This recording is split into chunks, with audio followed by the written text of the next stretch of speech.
English basic to advance channel में खुशामदीद। नाज़रीन, ये है कोर्स नंबर 3 और इसका लेसन नंबर 20 यानी सबक नंबर 20।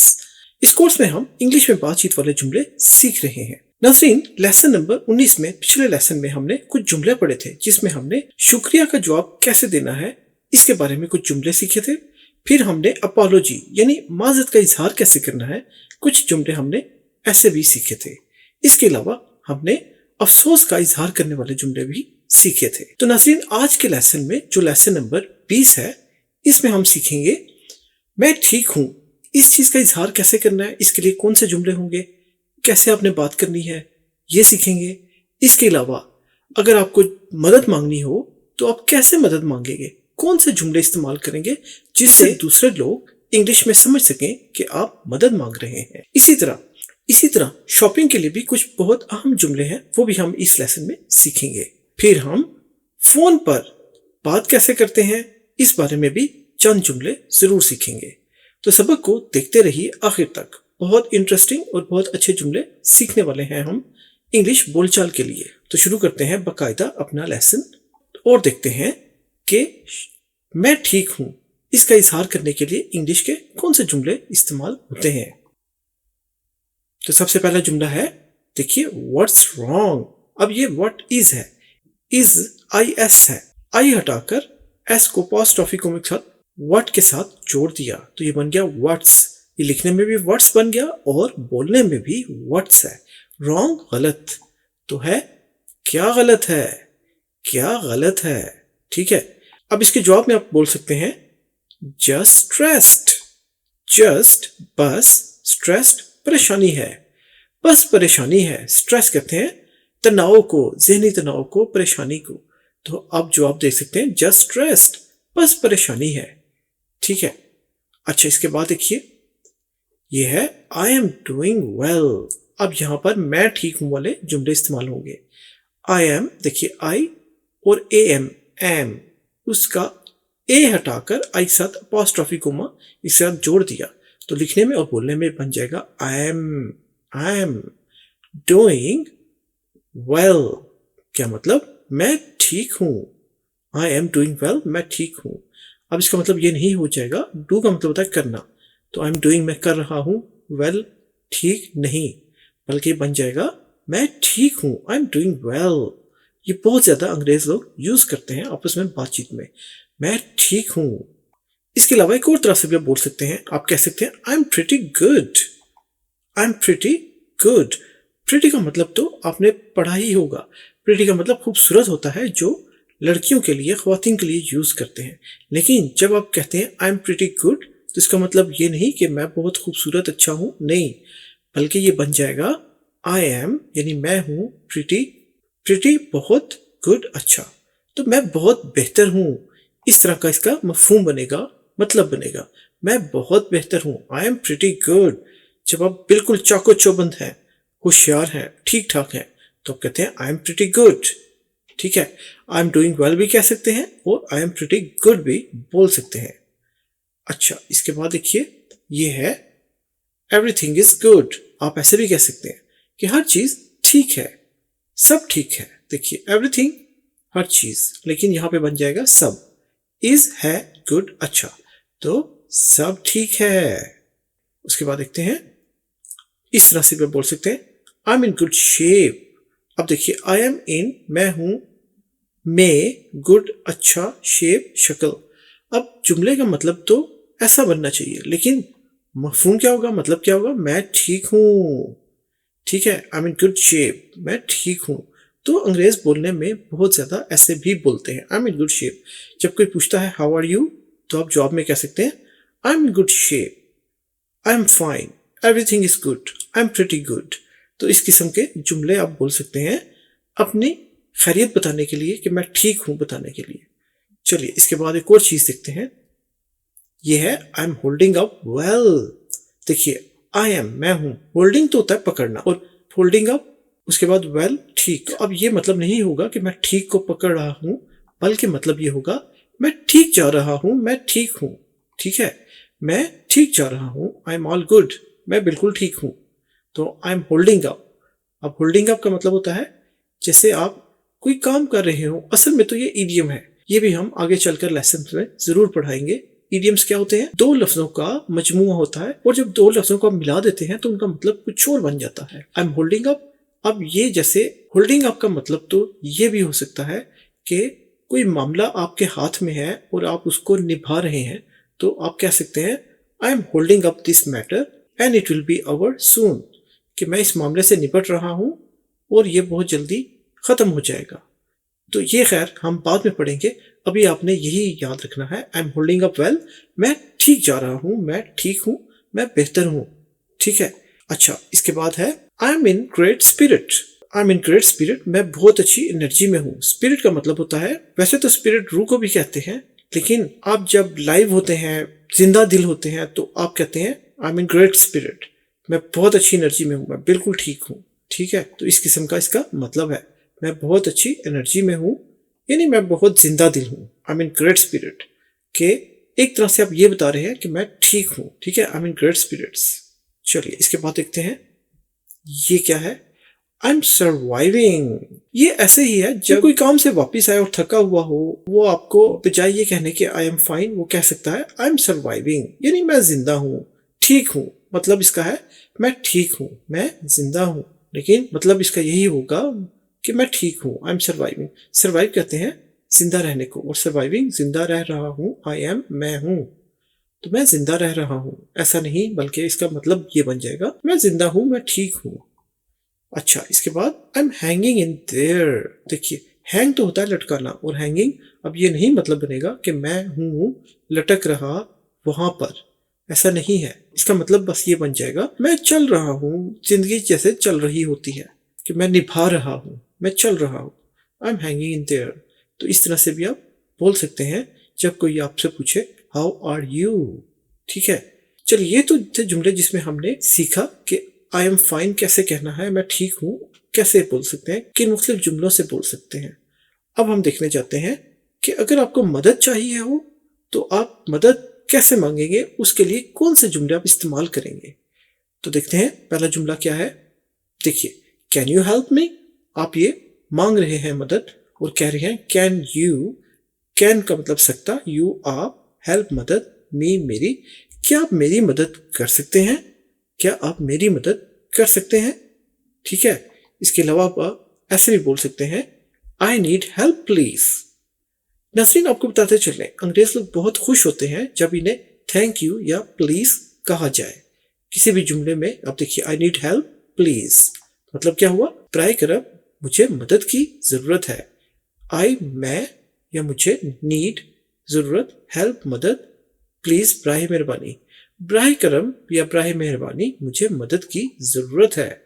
बराए करम मुझे मदद की जरूरत है। ठीक है, तो इससे सामने वाला जरूर आपकी मदद करने के लिए आ जाएगा। अच्छा जुमला है। अच्छा, इसके अलावा और कैसे मदद मांग सकते हैं। आप ये भी बोल सकते हैं could you assist me। देखिए, could you क्या आप कर सकते हैं, assist मदद, मी मेरी, क्या आप मेरी मदद कर सकते हैं। देखिए, एक और तरीका मदद मांगने का, एक और जुमला, क्या आप मेरी मदद कर सकते हैं। ठीक है, इसके अलावा एक और तरीके से भी आप मदद मांग सकते हैं, ये कहते हुए वुड यू माइंड हेल्पिंग। ठीक है, वुड यू माइंड, जब भी आपने कोई काम दरखास्त करनी हो, कोई किसी काम का कहना हो बड़े अच्छे तरीके से, बड़े अदब से, बड़े एहतराम से, तो आप ऐसे बोलते हैं वुड यू माइंड। उसके बाद आप कोई भी वर्ब और उसके साथ आईएनजी लगा दें। Would you mind helping, would you mind drinking, would you mind sleeping, कोई भी वर्ब और उसके साथ आईएनजी। तो इसका मतलब हो जाएगा, ये देखिए, क्या आप मदद करेंगे। ठीक है, क्या आप मदद करेंगे, वुड यू माइंड हेल्पिंग, क्या आप मदद करेंगे। अब इसका माइंड का मतलब ये नहीं है कि आप बुरा मनाएंगे। वुड यू माइंड ये खास तरह से इस लफ्जों का सेट है। जब आप ये सेट यूज करते हैं किसी वर्ब और उसके साथ आईएनजी, तो इसका मतलब है कि आप उससे दरखास्त कर रहे हैं, आप एहतरामन बोल रहे हैं, कह रहे हैं सवाली अंदाज में।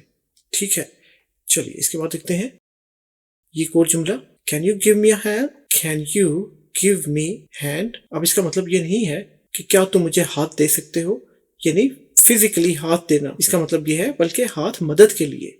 कैन सकते हो, यू आप, गिव देना, मी मुझे, हैंड हाथ, तो इसका मतलब है क्या आप मुझे हाथ दे सकते हैं। ये ऐसे ही है जैसे आप कोई वजनी चीज उठाकर जा रहे हो और आपसे संभल नहीं रहा तो आप मदद मांगते हैं और आप कहते हैं can you give me hand. इसी तरह से फर्ज कीजिए आप शॉपिंग बैग में बहुत सारी चीजें डाल रहे हैं और बहुत लंबी लाइन है स्टोर में, तो आप कैशियर को बोल सकते हैं can you give me hand, तो वो इसका मतलब समझ जाएगा और आपकी मदद करना शुरू कर देगा, आपके साथ लिफाफे में सामान डालना शुरू कर देगा कहते हुए sure here you go can you give me hand. ठीक है, इसके अलावा ये जुमला भी है मदद मांगने के लिए, could you do me a favour. उसके बाद आप कुछ भी बोल सकते हैं, क्या आप मेरा साथ देंगे, तो सुनने वाला बोलेगा जी बताइए कैसी मदद चाहिए आपको। ठीक है, क्या आप मेरा साथ देंगे, could you do me a favour, could you क्या आप देंगे, डू मी मुझे, अ फेवर एक मदद या साथ। ठीक है, इसके अलावा एक और देखिए ये जुमला, can you show me how.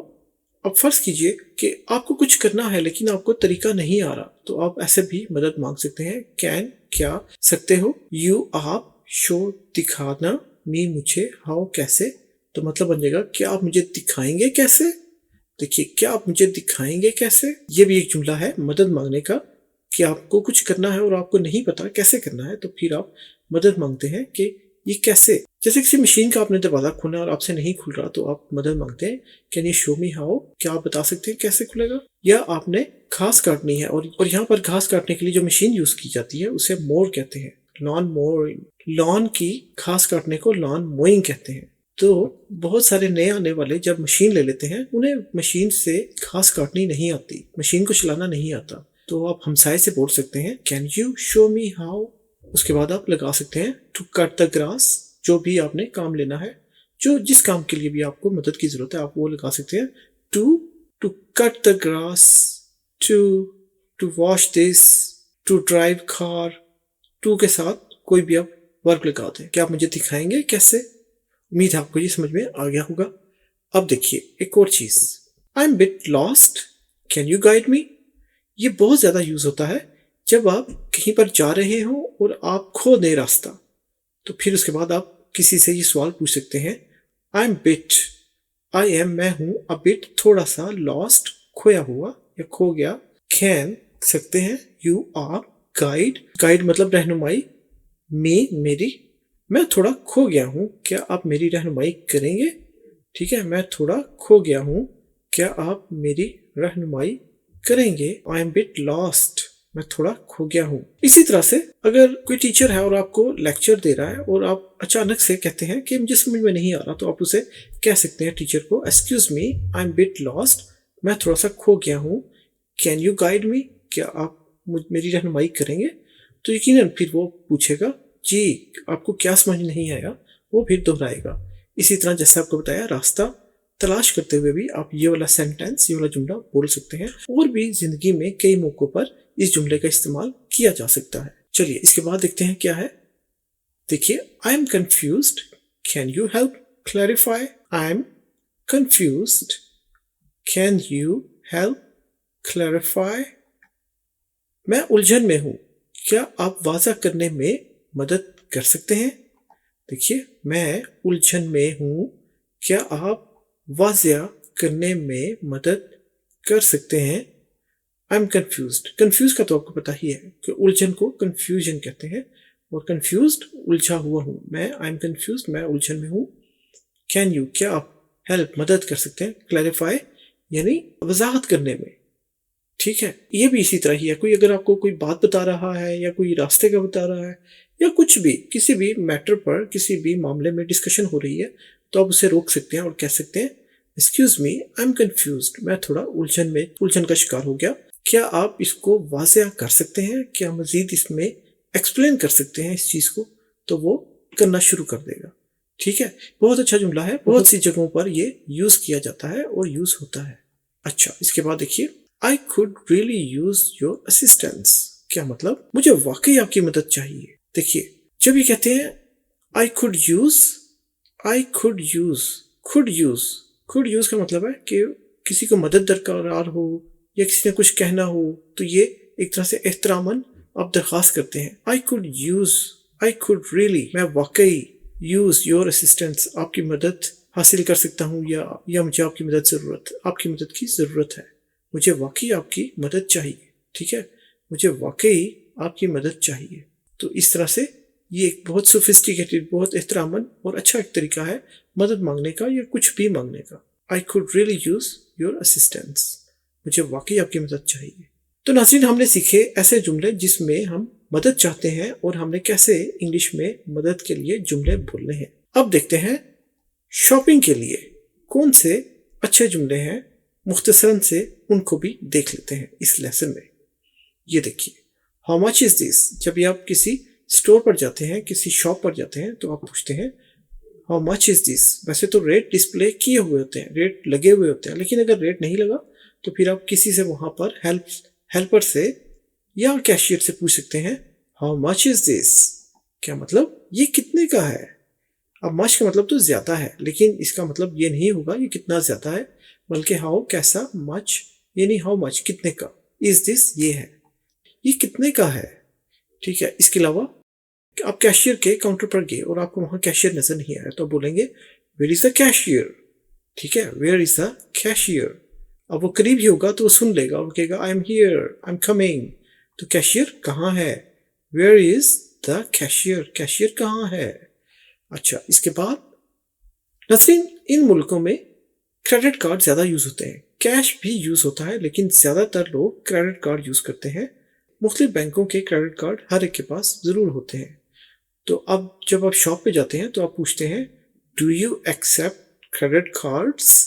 क्या मतलब, क्या आप क्रेडिट कार्ड कबूल करते हैं, या आप पूछ रहे हैं क्या ये क्रेडिट कार्ड इस्तेमाल कर सकता है वहां पर। तो do you accept credit cards, क्या आप क्रेडिट कार्ड कबूल करते हैं, क्या आप क्रेडिट कार्ड कबूल करते हैं। अब फर्ज कीजिए आपने क्रेडिट कार्ड निकाला और मशीन पर आपने उसको स्कैन किया, तो वो कार्ड नहीं चला।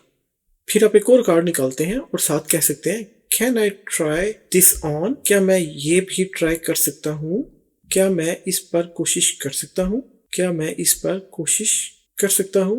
ठीक है, इसी तरह से ये जुमला आप उसको भी बोल सकते हैं कि फर्ज कीजिए आपको कोई पजामा, कोई शर्ट, कोई कैप, कुछ भी आप कपड़ों से मुतल्लिक आपको पसंद आया, लेकिन आप ट्राई करना चाहते हैं, आप देखना चाहते हैं, जैसे टोपी को सर पर पहन कर देखना चाहते हैं और वहां पर कोई हेल्प वाला खड़ा है।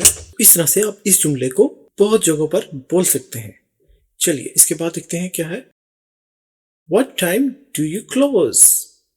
अब फर्ज कीजिए आप स्टोर में हैं और शाम हो गई है और आप पूछना चाहते हैं कि ये कब बंद होगा, तो आप ये जुमला बोलेंगे What time, यानी किस वक्त, do you close, आप बंद करते हैं।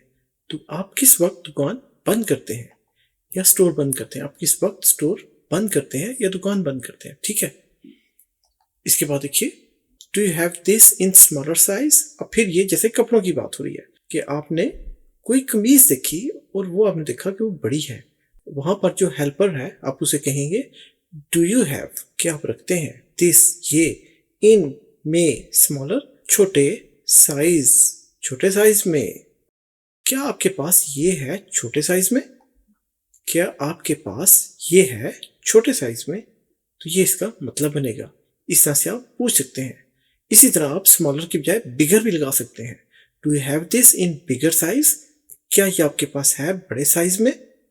ठीक है, चलिए इसके बाद ये देखिए may I see this in a different colour.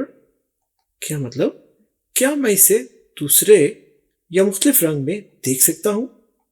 May I सी, क्या मैं देख सकता हूं, दिस इसको, इन अ डिफरेंट मुख्तलिफ, कलर रंग में। ठीक है, क्या मैं इसे मुख्तलिफ रंग में देख सकता हूँ, डिफरेंट यानी दूसरे रंग में, क्या मैं इसे दूसरे रंग में देख सकता हूँ। डिफरेंट का मतलब तो मुख्तलिफ होता है, लेकिन यहाँ पर जो सेंस बनेगी, जुमले का मफहूम बनेगा कि दूसरे रंग में देख सकता हूँ। ठीक है, इसी तरह फर्ज कीजिए आपने शॉपिंग कर ली और अब फिर पूछते हैं इज देयर अ डिस्काउंट, कोई रियायत है क्या। अब कैशियर के पास आप ये सवाल पूछ सकते हैं, कोई रियायत है क्या, कोई रियायत है क्या, यानी कोई डिस्काउंट है क्या। डिस्काउंट कहते हैं रियायत को। इज देयर डिस्काउंट, कोई रियायत है क्या। ठीक है, अच्छा उसके बाद फर्ज कीजिए कि सब कुछ हो गया और आपको कोई चीज पसंद आ गई, तो आप कहते हैं आई टेक इट, मैं इसे ले लूंगा। ठीक है, मैं इसे ले लूंगा, मैं इसे ले लूंगा, आई टेक इट। ये आप शॉपिंग में इस किस्म के जुमले आप बोल सकते हैं। फिर आप ये भी कह सकते हैं, फर्ज कीजिए कोई चीज़ है और वो आपको बहुत महंगी लगी, तो आप कहते हैं this is too expensive for me. ठीक है, ये मेरे लिए बहुत महंगा है, ये मेरे लिए बहुत महंगा है। टू का मतलब TOO, इसका मतलब है कि बहुत ज़्यादा। इसका मतलब वैसे तो भी है, लेकिन जब आप जुमलों में इस तरह से यूज़ करते हैं, this is too expensive, this is too short, this is too long, this is too bright, तो फिर इसका मतलब होता है बहुत ज़्यादा। जो भी इसके बाद लफ्ज़ है उसका मतलब वही हो जाएगा, लेकिन बहुत ज़्यादा के साथ। अब ये बहुत ज़्यादा एक्सपेंसिव, महंगा, टू एक्सपेंसिव बहुत ज़्यादा महंगा, फॉर मी मेरे लिए, ये मेरे लिए बहुत महंगा है। ठीक है, अच्छा फर्ज कीजिए आपने शॉपिंग कर ली, आपने पैसे भी अदा कर दिए, उसके बाद फिर आप कैशियर को क्या कहते हैं, I need a receipt please. I need मुझे ज़रूरत है, आ रिसीट एक रसीद की, प्लीज बराहे मेहरबानी मुझे रसीद की ज़रूरत है, बराहे करम।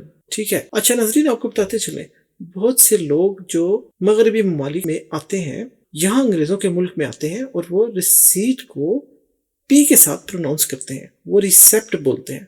पी की यहाँ पर कोई आवाज नहीं है, बिल्कुल पी साइलेंट है, तो ये बन जाता है रिसीट। रिसीट, रिसेप्ट नहीं कहना आपने, आपने रिसीट कहना है।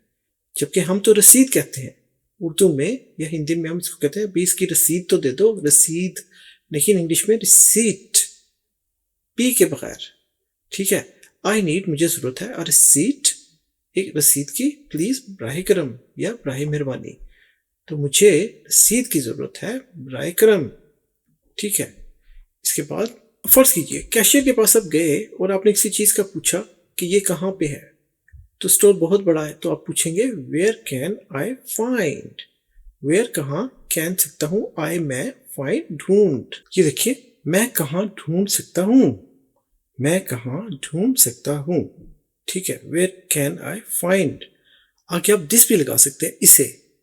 ठीक है, वेयर कैन आई फाइंड, मैं कहाँ ढूंढ सकता हूँ। चलिए नाज़रीन, अब हम सीखते हैं sentences useful for phone talk, ऐसे जुमले जो फोन पर बात करने के लिए इस्तेमाल होते हैं।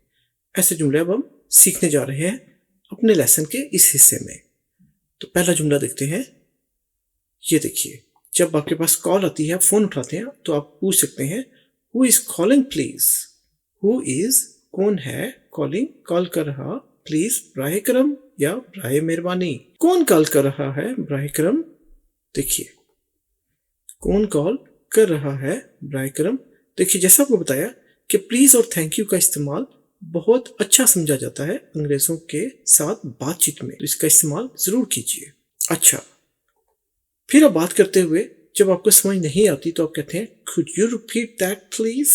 क्या मतलब could you repeat that please, आप दोहराएंगे क्या, बराहे करम। देखिए, आप दोहराएंगे क्या, बराहे करम।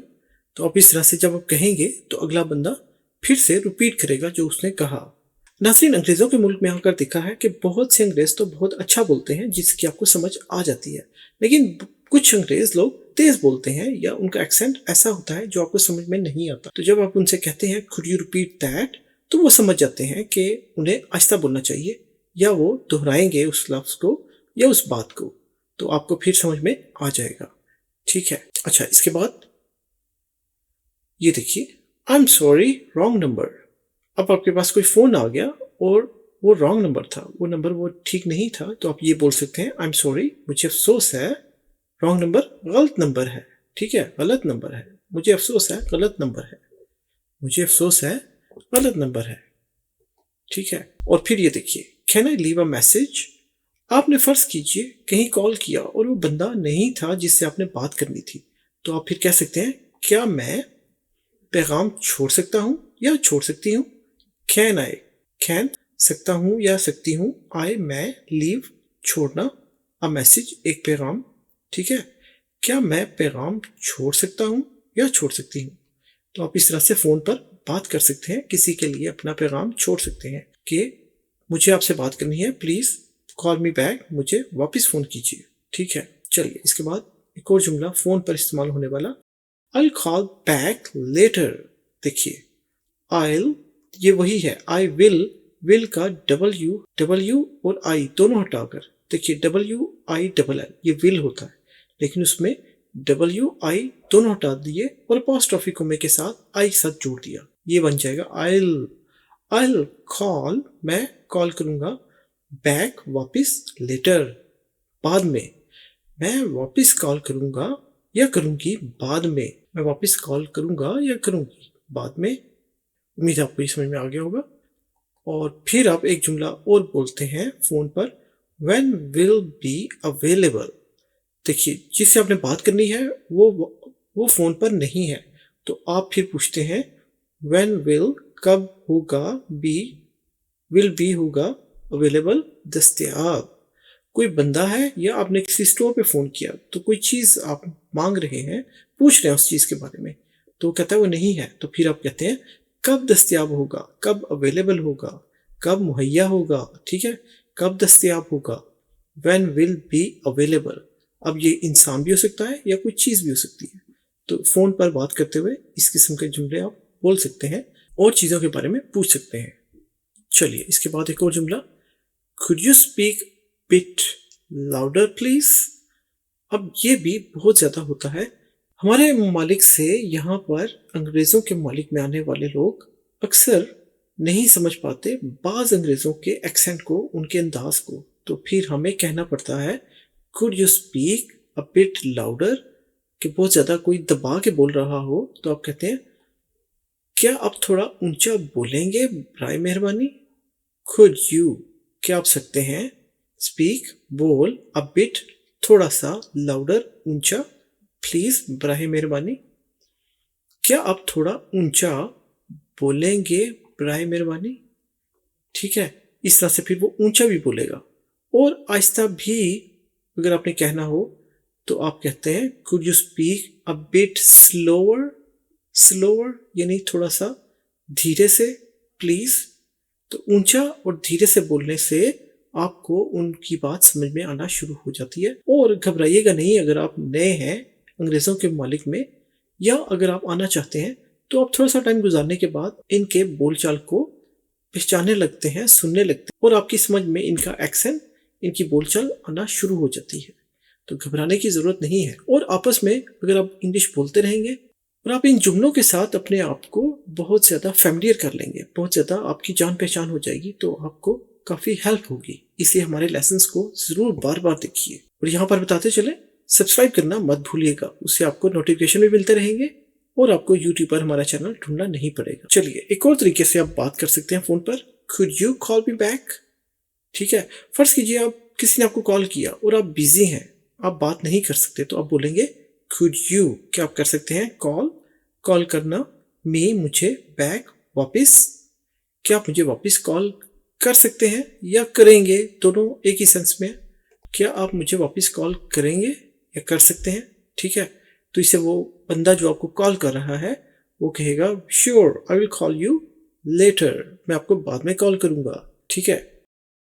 इसके अलावा एक और जुमला जो फोन पर या आप वैसे भी बातचीत में यूज कर सकते हैं, what time is convenient for you, आपके लिए कौन सा वक्त मुनासिब है, आपके लिए कौन सा वक्त मुनासिब है। अब व्हाट कौन सा, टाइम वक्त, इज है कन्वीनियंट। कन्वीनियंट ये थोड़ा मुश्किल लफ्ज है लेकिन ये बहुत ज्यादा इस्तेमाल होता है, इसके स्पेलिंग और इसके लफ्ज की अदायगी आपको आनी चाहिए। कन्वीनियंट का मतलब है मुनासिब, फॉर यू आपके लिए। तो ये आप एहतरामन पूछते हैं कि कोई कहे आप मुझे बाद में कॉल कीजिएगा, तो आप कहते हैं what time is convenient for you, यानी आप किस वक्त मैं कॉल करूं जो आपके लिए मुनासिब हो। तो आप ये जुमला बोलते हैं what time is convenient for you, आपके लिए कौन सा वक्त मुनासिब है। अच्छा, उसके बाद goodbye have a great day, ये जुमला इख्तितामी जुमला है। इसके बाद आप कॉल बंद कर देते हैं, आप कहते हैं गुड बाय, खुदा हाफिज, हैव अ ग्रेट डे, आपका दिन अच्छा हो। एक तरह से आप दुआ दे रहे हैं, हैव अ ग्रेट डे, आपका दिन अच्छा हो, ठीक है, खुदा हाफिज, आपका दिन अच्छा हो। तो नाज़रीन, ये था हमारा आज का सबक। उम्मीद है आपको ये पसंद आया होगा। आपका बहुत बहुत शुक्रिया जिन लोगों ने भी हमारा आज का लेसन देखा, जो हमारे लेसन सीखते आ रहे हैं, उन सबका बहुत शुक्रिया कि आपने हमारा सबक पढ़ा हमारे साथ मिलकर, कि आपने हमारे मेहनत से तैयार किए हुए सबक को पढ़ा। सबक को यूं ही दोहराते रहिए, इससे आप बहुत अच्छी इंग्लिश बोल सकते हैं और हमें यकीन है हमारे लेसन्स को बार बार देखने से आप इंग्लिश बोलने लगेंगे, बहुत अच्छे से। जैसा हम आपको कहते हैं, मजीद सबक के लिए लाइक, शेयर और सब्सक्राइब करना मत भूलिएगा। सब्सक्राइब करने से आपको हमारा channel English basic to advance ढूंढना नहीं पड़ेगा यूट्यूब पर, और जितना आप लाइक कर सकते हैं उतने ही हमारे चैनल की रीच बढ़ेगी, लोगों तक आसानी पहुंच सकेगा। हमें कमेंट्स में जरूर बताइए आपको ये लेसन कैसा लगा। तो मिलेंगे हम आपसे अगले लेसन में, तब तक अपना बहुत ख्याल रखिएगा। अल्लाह हाफिज।